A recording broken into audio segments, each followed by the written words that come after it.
Hi friends, ನಾನು ನಿಮ್ಮ ವೀರೇಶಗೌಡ. ಇಂದು ನಾನು ಬಿ ಎಡ್ನ ಒಂದು ಡಾಕ್ಯುಮೆಂಟ್ ವೆರಿಫಿಕೇಷನ್ಗೆ ಯಾರು ಹಾಜರಾಗಿದ್ದಿಲ್ಲ, ಗೈರಾಜರಾಗಿದ್ರಿ ಅಥವಾ ಆಬ್ಸೆಂಟ್ ಆಗಿದ್ರಿ ಅವ್ರಿಗೊಂದು ಗುಡ್ ನ್ಯೂಸ್ ತಂದಿದ್ದೀನಿ. ಅದೇನಪ್ಪ ಅಂದ್ರೆ ನನಗೆ ಈ ವಿಡಿಯೋದಲ್ಲಿ ತಿಳಿಸ್ಕೊಡ್ತಾ ಹೋಗ್ತೀನಿ.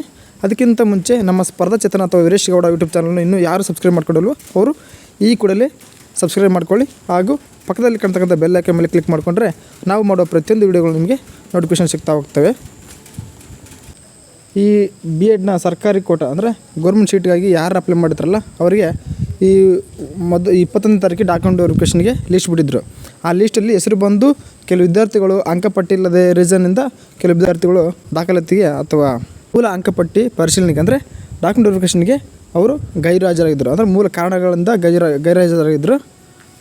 ಅದರಲ್ಲಿ ಕೆಲವೊಬ್ಬರು ವಿದ್ಯಾರ್ಥಿಗಳು ಏನು ಮಾಡಿದ್ರು ಅಂದರೆ ಒಂದು ಮನವಿ ಸಲ್ಲಿಸಿದರು. ಅಂದರೆ ಒಂದು ಅರ್ಜಿ ಮುಖಾಂತರ ನಮಗೆ ಈ ಥರ ಕೆಲವು ಕಾರಣಾಂತರಗಳಿಂದ ಮೂಲ ದಾಖಲೆಗಳ ಪರಿಶೀಲನೆಗೆ ಹಾಜರಾಗಲು ತೊಂದರೆ ಆಗಿದೆ. ಅದರಿಂದ ನೀವೇನು ಮಾಡ್ಬೇಕಂದ್ರೆ ನಮಗೆ ಇನ್ನೊಂದು ಬಾರಿ ಕಾಲಾವಕಾಶ ನೀಡಿ ಅಂತೇಳಿ ಅರ್ಜಿ ಬರೆದ್ರು. ಆ ಅರ್ಜಿಗೆ ಸರ್ಕಾರ ಏನು ಮಾಡಿದೆ ಅಂದರೆ ನನಗೆ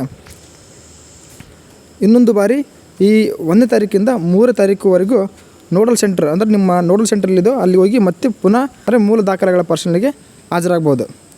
ಇಲ್ಲಿ ಸರ್ಕಾರಿ ಶೀಟ್ ಅಂದರೆ ಮೊದಲೇ ರೌಂಡ್ ಯಾವತ್ತು ಬಿಡ್ತಾರಪ್ಪ ಅಂದ್ರೆ ಈ 6ನೇ ತಾರೀಕು ಮಧ್ಯಾಹ್ನ ಅಂದರೆ 6ನೇ ತಾರೀಕರಂದು ಮಧ್ಯಾಹ್ನ first round college selection list ಬಿಡ್ತಾರೆ. ಆ ಬಿಟ್ಟಂಥ ಅಭ್ಯರ್ಥಿಗಳು ಏನು ಮಾಡ್ಬೇಕಂದ್ರೆ ನನಗೆ ನಿಮ್ಮ ಯೂಸರ್ ಐ ಡಿ ಮತ್ತು ಲಾಗಿನ್ ಪಾಸ್ವರ್ಡ್ ಐ ಡಿನ ಯೂಸ್ ಮಾಡಿಕೊಂಡು ಲಾಗಿನ್ ಆಗಿ ಅಲ್ಲಿ ನಿಮ್ಮ ಒಂದು ಯಾವ ಕಾಲೇಜ್ ಸೆಲೆಕ್ಟ್ ಆಗಿರುತ್ತೋ ಆ ಕಾಲೇಜಿನ ಒಂದು ಚಲನ್ ಪ್ರಿಂಟ್ ಬರುತ್ತೆ. ಆ ಚಲನ್ ಪ್ರಿಂಟನ್ನು ತಗೊಂಡು ನಿಮಗೆ ಹತ್ತಿರವಾದಂಥ SBI ಬ್ಯಾಂಕ್ ಎಲ್ಲಿರುತ್ತೋ ಅಲ್ಲಿ ಹೋಗಿ ನೀವೇನು ಮಾಡ್ಬೇಕಪ್ಪ ಅಂದ್ರೆ ನನಗೆ ನಿಮಗೆ ಸರ್ಕಾರಿ ಸೀಟೊಂದು 5,000 ಇರುತ್ತೆ. ಅನುದಾನಿತ ಕಾಲೇಜುಗಳಂದರೆ ಏಡೆಡ್ ಕಾಲೇಜಲ್ಲಿ 6,000 ಇರುತ್ತೆ ಮತ್ತು ಪ್ರೈವೇಟ್ ಕಾಲೇಜಲ್ಲಿ 10,025 ಆ ಥರ ಇರುತ್ತೆ. ಅದು ಅಮೌಂಟ್ ಎಷ್ಟಿರುತ್ತೋ ಆ SBI ಚಾಲನಲ್ಲಿ ಅಷ್ಟು ಅಮೌಂಟನ್ನು ನೀವು SBI ಚಾಲನ್ನ ಡೌನ್ ಮಾಡಿಕೊಂಡು ಆ ಬ್ಯಾಂಕ್ನಲ್ಲಿ ಅಮೌಂಟನ್ನು ಪೇ ಮಾಡಬೇಕು. ಆ ಪೇ ಮಾಡಿದ ನಂತರ ನೀವು ಆ ಸ್ಲಿಪ್ ತಗೊಂಡೋಗಿ 7ನೇ ತಾರೀಕಿಂದ 10ನೇ ತಾರೀಕುವರೆಗೂ ನಿಮ್ಮ ನೋಡಲ್ ಸೆಂಟ್ರಲ್ಲಿರುತ್ತೋ ಅಲ್ಲಿ ಹೋಗಿ ಆ ಚಲನ್ ಅಮೌಂಟ್ ಪೇ ಮಾಡಿರ್ತಾರಲ್ಲ ಆ ಸ್ಲಿಪ್ ಕೊಟ್ಟರೆ ಆ ನೋಡಲ್ ಸೆಂಟ್ರವ್ರು ನಿಮ್ಗೆ ಏನು ಕೊಡ್ತಾರೆ ಅಂದರೆ ನಿಮಗೆ ಕಾಲೇಜ್ ಸೆಲೆಕ್ಷನ್ ಇರುತ್ತಲ್ಲ ಆ ಕಾಲೇಜಿನ ಒಂದು ಅಡ್ಮಿಷನ್ ಸ್ಲಿಪ್ ಕೊಡ್ತಾರೆ. ಅಂದರೆ ನಿಮ್ಮ ಪ್ರವೇಶಾತಿ ಪತ್ರವನ್ನು ಕೊಡ್ತಾರೆ. ನೀವು ಆ ಪ್ರವೇಶಾತಿ ಪತ್ರವನ್ನು ಪಡೆದುಕೊಂಡು ಇಂಥ ಡೇಟ್ ಅಂತ ಫಿಕ್ಸ್ ಮಾಡ್ತಾರೆ. ಆ ಡೇಟಿನ ಒಳಗಡೆ ನೀವು ನಿಮ್ಮ ಕಾಲೇಜಿಗೆ ಹೋಗಿ ಅವ್ರ ದಾಖಲಾತಿ ಆಗಬೇಕಾಗತ್ತೆ. ಇಲ್ಲಿ ಮೊದಲೇ ರೌಂಡಿಗೆ ಸಿಕ್ಕವರಿಗೆ ಈ ಥರ ಇತ್ತು. ಇಲ್ಲಿ ಡಾಕ್ಯುಮೆಂಟ್ ವೆರಿಫಿಕೇಷನ್ಗೆ ಹಾಜರಾಗದ ವಿದ್ಯಾರ್ಥಿಗಳು ಏನು ಮಾಡಿದ್ರು ಅಂದರೆ ಪುನಃ ಒಂದು ಅವಕಾಶ ನೀಡಿದರು.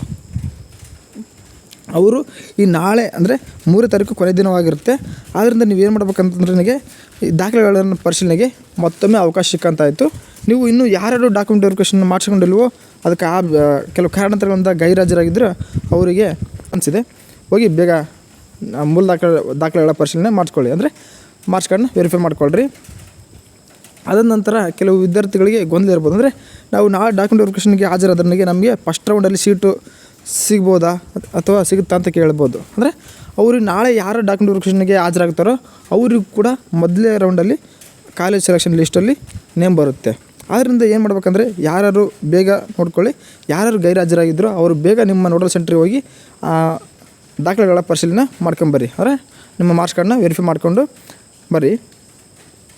ಅದ ನಂತರ ಏನಂದರೆ ಇದರೊಂದಿಗೆ 2ನೇ ಸುತ್ತಿನ ಆಯ್ಕೆಗಾಗಿ ಅಭ್ಯರ್ಥಿಗಳ ಮೂಲ ದಾಖಲೆಗಳ ಪರಿಶೀಲನೆಗಾಗಿ ಹೆಚ್ಚುವರಿ ಪಟ್ಟಿಯನ್ನು ಪ್ರಕಟಿಸಲಾಗಿದ್ದು. ಅಂದರೆ ಇಲ್ಲಿ ಕೆಲವು ನೆಕ್ಸ್ಟ್ ಸೆಕೆಂಡ್ ರೌಂಡ್ಗೆ ಏನಪ್ಪ ಅಂದ್ರೆ ನನಗೆ ಬಹಳ ಜನ ವಿದ್ಯಾರ್ಥಿಗಳ ಡಾಕ್ಯುಮೆಂಟ್ ವೆರಿಫಿಕೇಷನ್ ಲಿಸ್ಟನ್ನು ಬಿಟ್ಟಿದ್ರು. ಈಗ ಆ ಅಭ್ಯರ್ಥಿಗಳು ಯಾರ್ಯಾರ್ದಾಗಿರುತ್ತೋ ಅವರಲ್ಲಿ ಫಸ್ಟ್ ರೌಂಡು ಮತ್ತು ಸೆಕೆಂಡ್ ರೌಂಡನ್ನು ಆ ಪರ್ಸೆಂಟೇಜ್ ಮುಖಾಂತರ ಮತ್ತು ಕೆಟಗರಿ ಮುಖಾಂತರ ಲಿಸ್ಟ್ ಬಿಡ್ತಾ ಹೋಗ್ತಾರೆ. ಮತ್ತು ಇದಾದ ನಂತರ ಇದರೊಳಗಡೆ ಏನಪ್ಪ ಅಂದ್ರೆ ನನಗೆ ಸೆಕೆಂಡ್ ರೌಂಡು ಡಾಕ್ಯುಮೆಂಟ್ ವೆರಿಫಿಕೇಷನ್ ಲಿಸ್ಟನ್ನು ಬಿಡ್ತಾರೆ. ಅದು ಯಾವತ್ತಂತೇಳಿ ಇನ್ನೂ ಮೆನ್ಷನ್ ಮಾಡಿಲ್ಲ, ಅಷ್ಟು ಬಿಡ್ತಾರೆ. ಆ ಬಿಟ್ಟ ನಂತರ ನೀವು ಇನ್ನೂ ಯಾರು ಡಾಕ್ಯುಮೆಂಟ್ ವೆರಿಫಿಕೇಷನ್ ಮಾಡ್ಕೊಂಡಿಲ್ವೋ ಅಥವಾ ಲೀಸ್ಟಲ್ಲಿ ನೇಮ್ ಬಂದಿಲ್ಲಲ್ಲ ಅವರು ಮತ್ತೆ ಪುನಃ ಡಾಕ್ಯುಮೆಂಟ್ ವೆರಿಫಿಕೇಷನ್ಗೆ ಹಾಜರಾಗ್ಬೋದು. ಇಲ್ಲಿ ಈ ಒಂದ್ಸರಿ ಬಂದಿರತಕ್ಕಂಥ ಈ ಫಸ್ಟ್ ರೌಂಡಲ್ಲಿ ಬಂದಿರತಕ್ಕಂಥ ಡಾಕ್ಯುಮೆಂಟ್ ವೆರಿಫಿಕೇಷನ್ ಲಿಸ್ಟಲ್ಲಿ ಗೈರು ಹಾಜರಾದವರು ಮಾತ್ರ ನಾಳೆ ಡಾಕ್ಯುಮೆಂಟ್ ವೆರಿಫಿಕೇಷನ್ಗೆ ಹೋಗ್ಬೋದು. ಇನ್ನು ಲೀಸ್ಟಲ್ಲಿ ನೇಮ್ ಬಂದಿಲ್ಲದವರು ಕೂಡ ಹೋಗಂಗಿಲ್ಲ. ನಮ್ಮ ಯೂಟ್ಯೂಬ್ ಚಾನಲ್ನು ಇದೇ ಮೊದಲದಾಗಿ ಅಥವಾ ಇದೇ ಫಸ್ಟು ಯಾರು ವೀಡಿಯೋ ನೋಡ್ತಾಯಿದ್ದೀರಿ ಅವರು ಈ ಕೂಡಲೇ ಸಬ್ಸ್ಕ್ರೈಬ್ ಮಾಡ್ಕೊಳ್ಳಿ. ಹಾಗೂ ನಾವು ಮಾಡೋ ಪ್ರತಿಯೊಂದು ವೀಡಿಯೋಗಾಗಿ ನಿಮ್ಮ ಪಕ್ಕದಲ್ಲಿ ಕಾಣ್ತಕ್ಕಂಥ ಬೆಲ್ ಐಕಾನ್ ಮೇಲೆ ಕ್ಲಿಕ್ ಮಾಡಿಕೊಂಡ್ರೆ ನಿಮಗೆ ನೋಟಿಫಿಕೇಷನಲ್ಲಿ ಸಿಗ್ತಾ ಹೋಗ್ತವೆ. ಹಾಗೆ ಈ ವಿಡಿಯೋ ಇಷ್ಟ ಇದ್ದರೆ ಲೈಕ್ ಮಾಡಿ, ನಿಮ್ಮ ಫ್ರೆಂಡ್ಸ್ಗೂ ಶೇರ್ ಮಾಡಿ. ಥ್ಯಾಂಕ್ ಯು, ಧನ್ಯವಾದಗಳು.